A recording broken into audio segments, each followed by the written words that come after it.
Halo teman-teman, pada video kali ini kita akan melakukan remote server kita yang sudah diinstal di video yang telah lalu, di mana kita sudah menginstal sistem operasi Debian 9 berikut dengan aplikasi SSH Server. Nah, di dalam virtualisasi itu ada istilah PC guest dan PC host. PC host yaitu adalah PC atau komputer yang sedang kita gunakan dengan sistem operasi Windows. Sedangkan untuk PC guest itu adalah virtual machine yang sudah kita buat di VirtualBox berikut OS guest-nya, yaitu Debian 9. Nah, apa saja yang harus kita perlukan dalam melakukan remote PC guest kita atau server kita? Yang pertama, kita perlu mengkonfigurasi virtual machine kita untuk dapat terhubung ke PC host kita, yaitu dengan melakukan setting, kemudian di bagian network, kita setting network adapter ke mode bridge adapter. Kemudian setting nama adapter yang sudah terhubung dengan jaringan. Di sini kita pilih Realtek PCIe GBE Family Controller karena ini yang terhubung dengan komputer host menggunakan kabel. Setelah itu kita klik OK. Dan sebelum kita jalankan, ada baiknya kita juga mempersiapkan aplikasi SSH kliennya. Untuk versi Windows, kita bisa menggunakan PuTTY. Kalian bisa download melalui putty.org atau kalian bisa search di Google PuTTY spasi download dan akan diarahkan ke www.putty.org. Kemudian klik link untuk mendownloadnya, dan di video nanti akan disertakan link untuk mendownloadnya. Kemudian kita pilih sesuaikan dengan arsitektur sistem operasi kalian, apakah 64 bit atau 32 bit. Di sini saya akan memilih 64 bit. Untuk downloadnya sendiri itu bisa menggunakan yang installer, artinya PuTTY ini akan diinstal ke sistem Windows, atau juga bisa menggunakan PuTTY yang portable seperti yang saya download. Baik, untuk aplikasi SSH kliennya sudah siap dan kita coba untuk menyalakan atau menjalankan virtual machine-nya dengan klik start.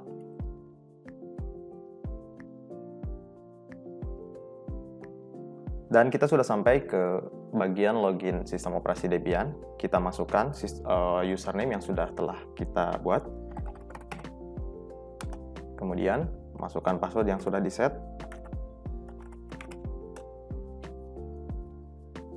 Untuk dapat meremote sebuah server, tentunya dalam suatu jaringan diperlukan alamat jaringan. Jadi kita akan menghubungkan server yang sudah kita buat ini ke dalam jaringan, yaitu melalui konfigurasi IP address. Kita masuk dulu ke mode root dengan perintah su, kemudian masukkan password root,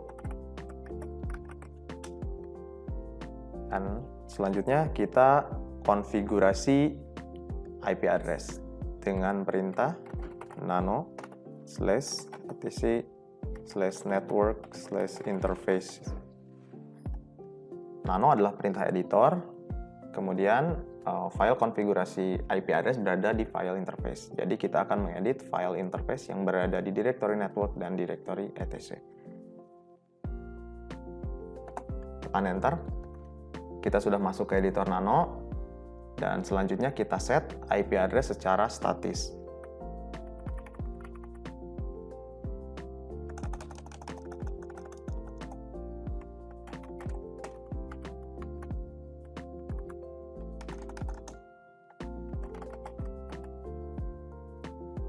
Auto ENP0S3 ini merupakan nama adapter kita.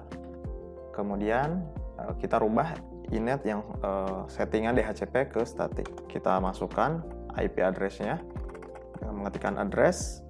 Di sini IP address yang saya gunakan contoh 10.0.3.99. Dan nanti bisa disesuaikan dengan network teman-teman atau jaringan teman-teman terkoneksi.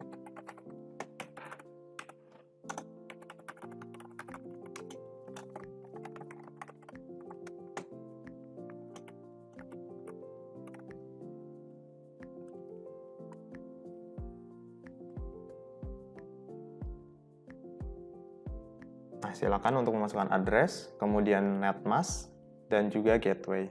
Setelah itu, teman-teman simpan konfigurasinya dengan menekan tombol Ctrl O atau perintah write out.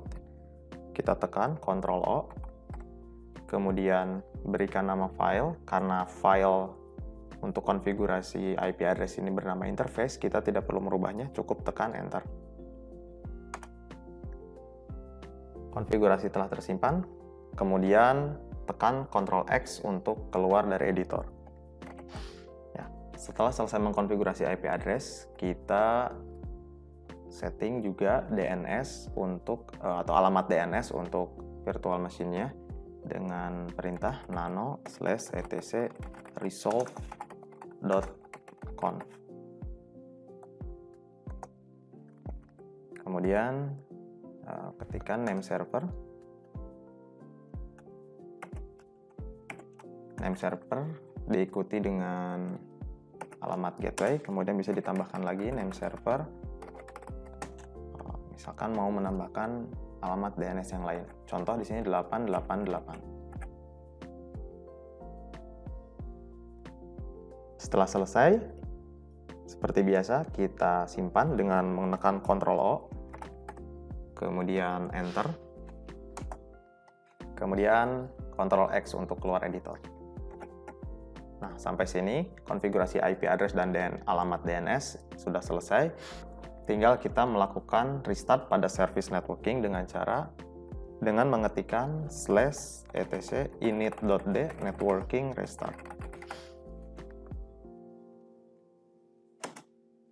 Selain itu, juga bisa melakukan rebooting pada sistem kalian dengan cara reboot untuk benar-benar memastikan konfigurasi kalian dapat dijalankan.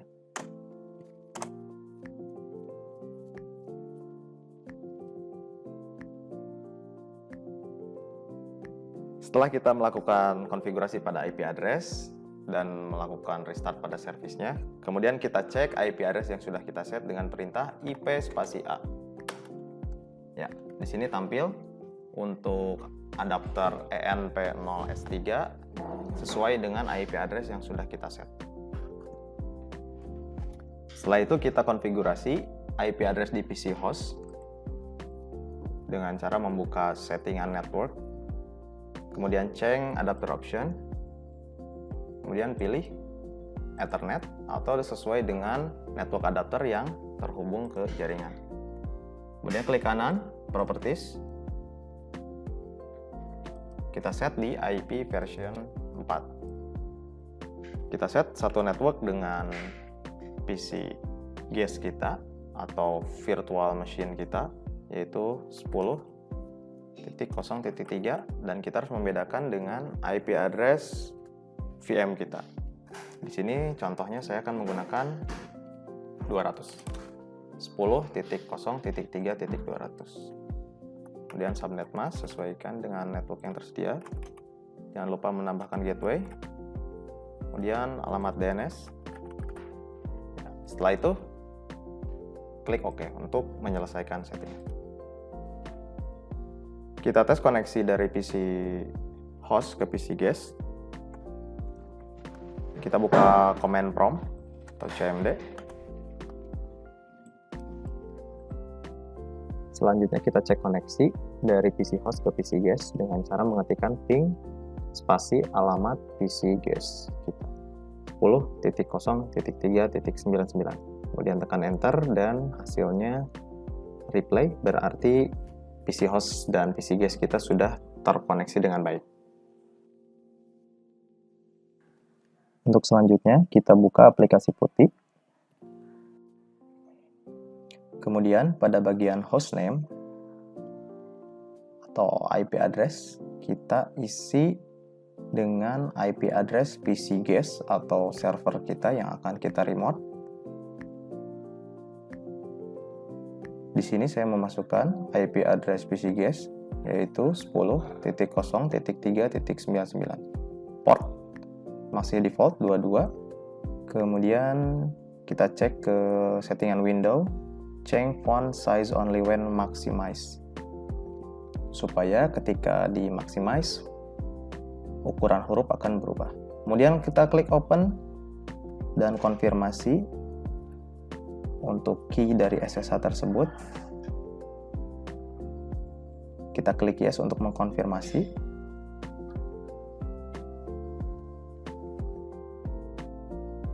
Ya, untuk selanjutnya kita masukkan username PC guest kita atau server kita, dimana yang setelah di set oleh saya, yaitu username Taufik.